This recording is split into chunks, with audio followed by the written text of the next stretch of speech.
간사님 이제 아까 이제 협의로 해가지고 이제 숙려 기간 이제 줄이는 거 말씀하셨는데 혹시 그거 관련해서 조금 숙려 기간을 줄이는 부분이 어떤 것에 대해서 좀 검토를 해보고 어느 정도 최대한 빨리 하자는 의견이니까요.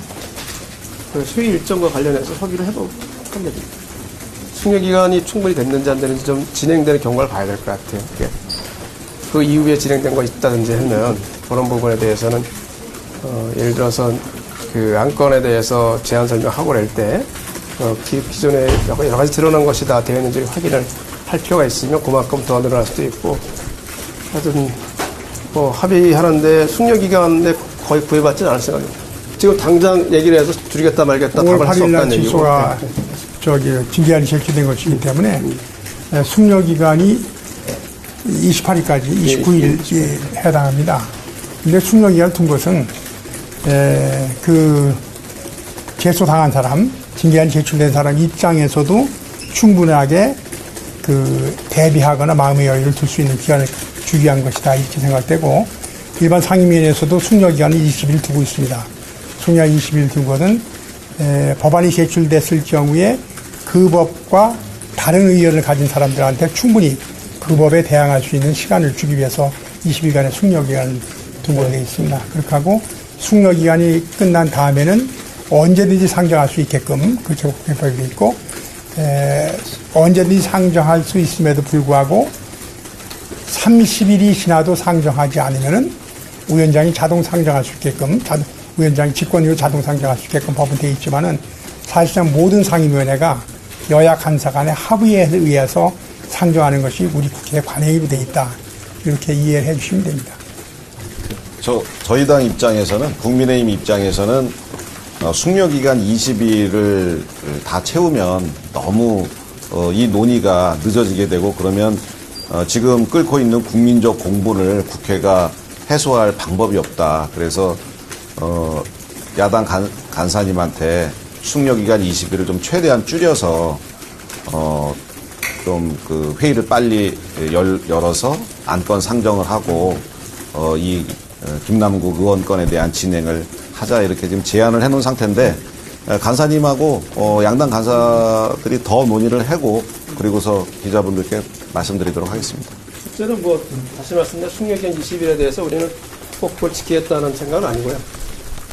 현재 진행되는 상황을 좀 봐서 바로 할 수 있으면 바로 하는 것이고, 두 번째 변수는 회의 일정을 잡는데 그 전에 가능한 건지, 위원장님 말씀하신 것처럼 28일까지가 적은데 28일까지가 숙려기간인데 그렇게 되면 25일 전에 하는 건데요.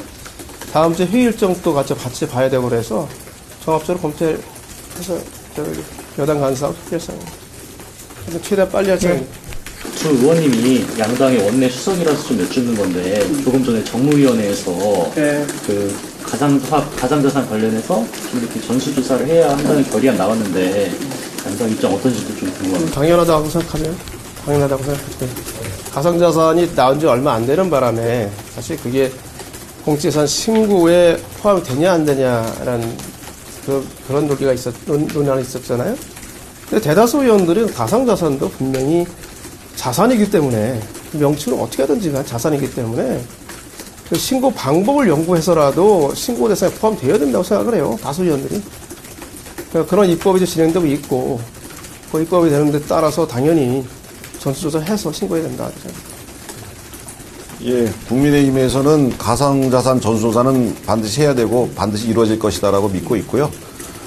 그런데 공직자 재산 신고도 그래서 그 가상자산도 빨리 이루어진다고 생각하고 있고, 그런데 시점을 보통 이제 법 시행 이후에 되면은 12월 31일이 올해 말이 되는데, 이것을 소급해서, 코인의 경우에는 소급해서, 코인 말고 다른 재산은 그동안은 해왔잖아요. 코인은 안 했고. 그래서 최소한 전년하고 전전년, 그래서 대선 때 이제 공약이나 이런 걸로 통해서 코인을 올리려고 시도했던 사람들이 혹시 있는지도 좀 봐야 된다라는 차원에서 전년도와 전전년도 12월 31일에도 요번에 이 법 시행되면 같이 좀 공개하는 그런 법을 추진하려고 합니다. 정부위에서 한 의견이 21대 시작하면서부터 다 하는 걸로 돼 있더라고요. 네, 21대부터 시작하면서부터 하는 걸로. 그러니까 아마 21대 시작한다면 20년? 20년 때부터 하는 거니까 뭐 당연히 그렇게 하는 것이 필요하지 않나 이런 생각이 들어요. 공직자 재산권, 공직자 재산신고. 재산신고하고는 다른 거네. 재산신고법에는 가상자산을 등록하도록 만들고 의무적으로. 네, 저희들은 이제 부칙에 법이 통과되는 즉시 그것이 돼서 바로 신고를 하도록 원래 12월까지 기다리지 않고 법이 통과되는 즉시 즉시 신고하도록 부칙을 좀 정해야 되겠다 생각을 하고 있고, 다만 전수조사 문제는 무엇이냐 하면 등록을 하면 지금 시점에서 가상자산을 등록을 하게 되는데 그러지 않고 우리 21대 국회가 시작했을 때부터 하자는 것이 정무위에서 의결한 결의안이고 그렇습니다. 저희 원내 그 양당 수석들도 같은 입장이고요. 같은 입장이니까 결의안이 통과됐겠죠, 그죠? 네.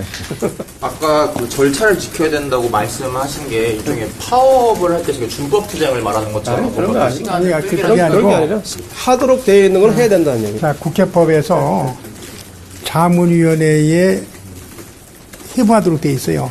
그 의무조항이 돼 있어. 자문위원회 회부하지 않은 윤리특별의 의결은 무효입니다. 법에 정해져 있는 그럼요. 예. 그런 거죠. 증인신문 하게 되어 있는데 증인신문 안 하고 판결을 선고하면 항소해가지고 그거 번복되잖아요. 그래서 결정은 그게 필요하다는 거죠. 절차를 지키고. 그래서 다만 우리는 제가 아까 말씀드린 것처럼 절대 지체하지 않겠다.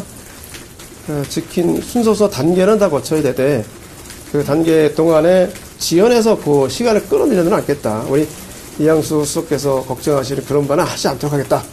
그런 말씀을 드린 거죠. 네, 사실 저는 지금부터도 약간 걱정이 좀 됩니다.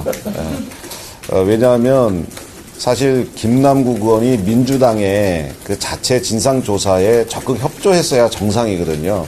본인의 거래 내역을 민주당 진상규명조사위원회에 제출했어야 되는데 그 제출을 안 하려고 탈당이라고 하는 꼼수를 썼습니다. 그런데 지금 과거에 우리 당에서는 곽상도 의원이나 그다음에 윤희수 의원 같은 경우에 사회적 문제가 야기되자마자 바로 의원직 사퇴라고 하는 것을 하고 검찰 수사에 조사에 그리고 임했습니다. 그런데 김남국 의원은 지금 법적 투쟁을 해서 다시 모든 억울함을 밝히고 당으로 돌아가겠다 이런 이야기를 하고 있는 상황이라서 우리 윤리특위에서 여야 합의로 강력한 제명이라고 하는 강력한 징계안에 대해서 추진한다는 것을 알리지 않으면 김남국 의원은 전혀 반성하지도 않을 거고 전혀 긴장하지도 않을 거라고 저는 생각합니다. 그래서 일반적인 법적 프로세스를 따르기보다는 좀 더 긴장감 있는 그리고 신속한 그리고 김남국 의원이 태도의 변화를 가져올 만한 그런 일정으로 저희들이 추진해야 된다 하는 차원에서 말씀드렸습니다.